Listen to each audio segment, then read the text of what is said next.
Welcome back. Today I want to talk about a data type that's emerging in a lot of the sciences. It's actually quite old. It was invented by Haskell Curry in the early 1900s. However, its popularity in programming languages of today is a surprising addition to some of the standard languages, and it takes a little getting used to. It's known as dependent types. Let's get started with an example of a student gradebook. I'm going to borrow a notation from older programming languages such as C and C++. This was the idea of a structure. A structure allowed us to give a sequence of different types of data together in one unified structure, and we could give names to all the components. Here I'm calling this structure student, and I'm using this angle bracket to say I want to gather together these particular terms. One is the name of the student, and the other one is the homework score.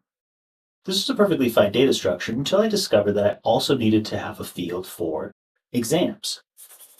Later on, I discovered that they also need to have a student ID so that I can give them an anonymous label. If we wanted to, we could think of this as a function where the inputs are name, homework, exam, and ID. Once we pick which one we want, it'll fetch for us the value. It's tempting at times to think of this as something like a function. For example, we could say, given the input name, it should retrieve the name. Given the input homework, it should retrieve the homework score. If it were such a function, it would look like this. But now we start to pick up on a problem. When we just had name and homework, it was pretty easy to distinguish which one was a string and which one was the float. Because of this ambiguity, we no longer know which one of these will come back as what type. It means that when we program, we will assume that it could be any one of these types, and we'll constantly be changing our mind on how to run the program. We might do something different for strings than we do for float. The inability to predict the outcome seems to be a loss of information. It's all locked up in the data we described. If we ask for homework, we know it will come back as a float. Having watched this as a function, however, has lost that precision. So, instead of treating this as a function at all, perhaps we should stand back and treat this as a different kind of data type. In this case, we could use Cartesian products. By switching to Cartesian products, we've solved the problem of needing to know what type is where. But we've created a new problem. We no longer have attached the names to which outputs they have. For example, which one's homework and which is exam. We have two floating point values. We're very likely to confuse these in our program.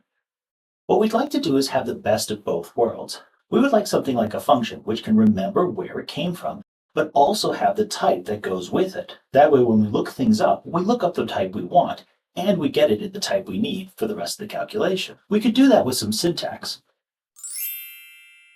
To capture the idea of the structure using a dependent function, we introduce some intermediate data. The first thing is we extract out the variable names as actual data. Before they were part of the program, there was nobody who could use that data. We'd have to be the programmer to be able to use things like name, homework, exam, and ID. The user could very well want that data as actual values they could enter. Then we assign the types of the results. Each index type could be name, homework, exam, or ID, and it should fetch the appropriate type of data that should match for that. For example, the result for a name should be a string, and the results for homework and exams, they should be decimal numbers. Meanwhile, the ID numbers are kept as an integer. Each one of these is different, and that's the entire point. Now we're ready to describe what is a student with this kind of data. A student is just a function that takes in some indexed category and returns a result of that type. Notice where the dependence is. The dependence is that the input is actually changing the type of the output. This is what's known as a dependent function. If we were to draw a Venn diagram of dependent functions, they would contain, as a special case, all functions, because the output doesn't have to depend on the input, it just must. So dependent functions are increasing the range of things we can consider as functions. Keep in mind, not every programming language will use the same syntax, and in fact, many old programming languages don't even have this facility yet. But they will in the next few years, is my prediction. Let's try a dependent function example in some standard-looking syntax. Let's introduce the index data type with a case for names, homeworks, exams, and IDs.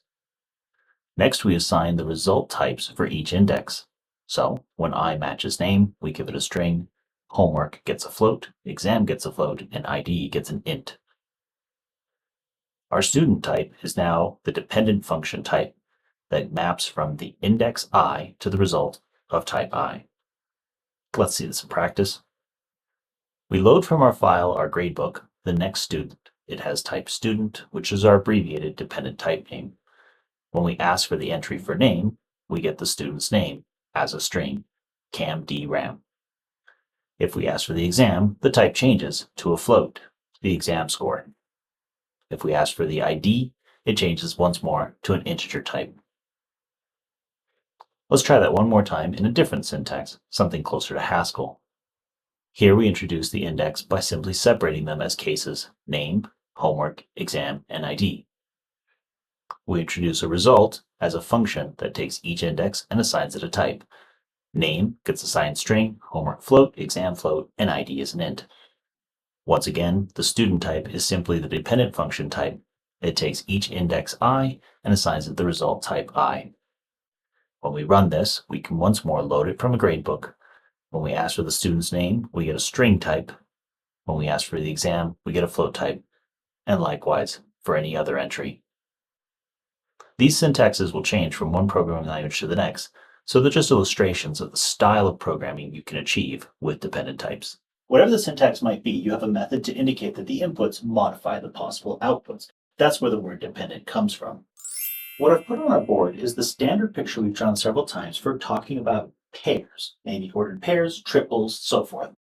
We simply take the types of data we're trying to combine and we form a cone.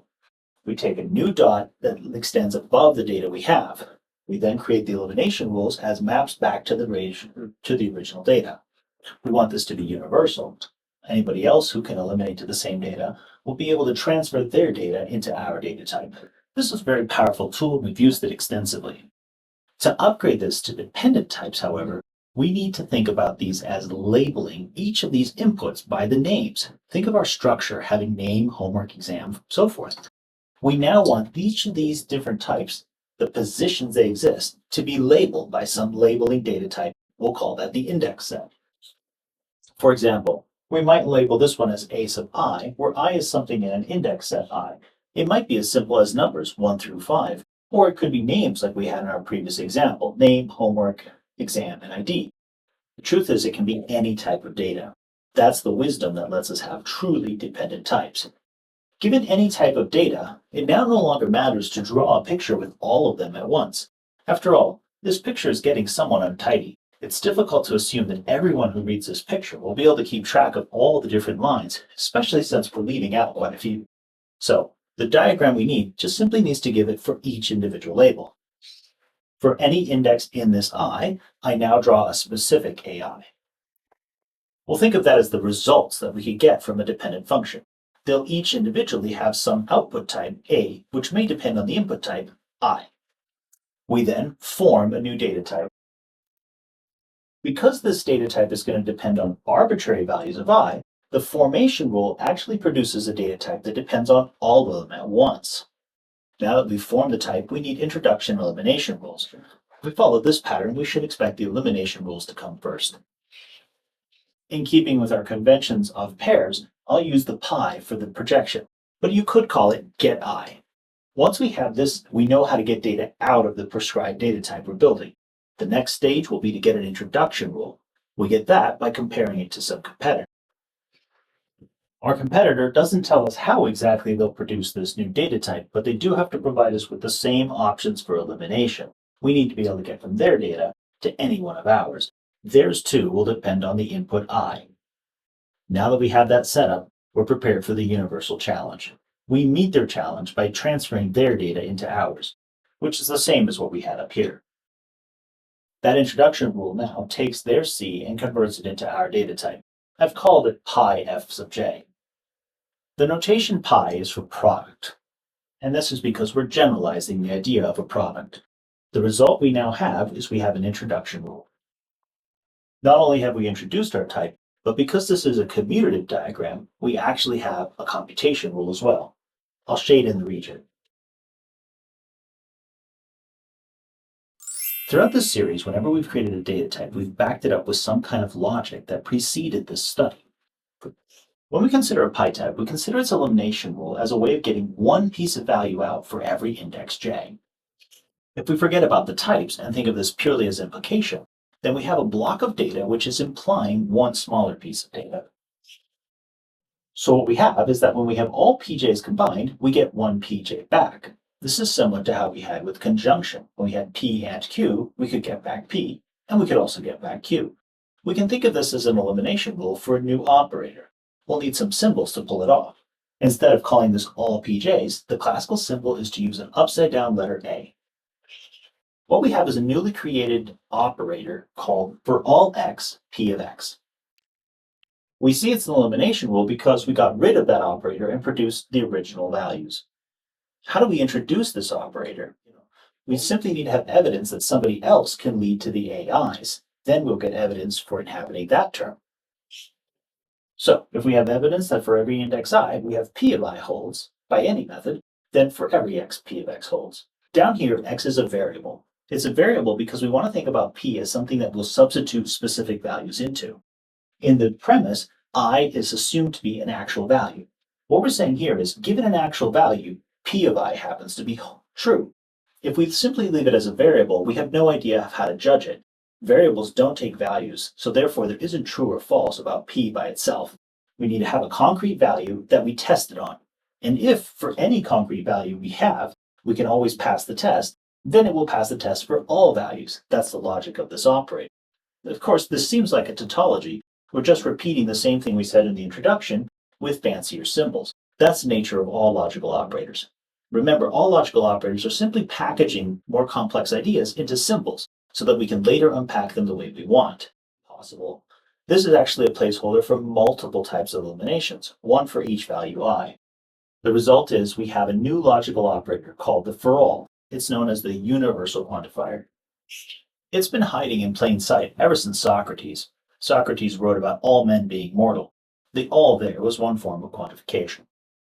These days, universal quantifiers are almost always paired with one other quantifier called the existential quantifier. What role do you think it might take? Well, if you back it up to the data types, you remember that we created this data type by creating a cone over a bunch of points.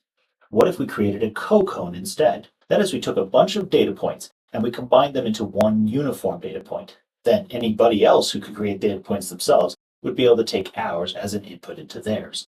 So we created a natural introduction rule, and the elimination rule was the unique piece.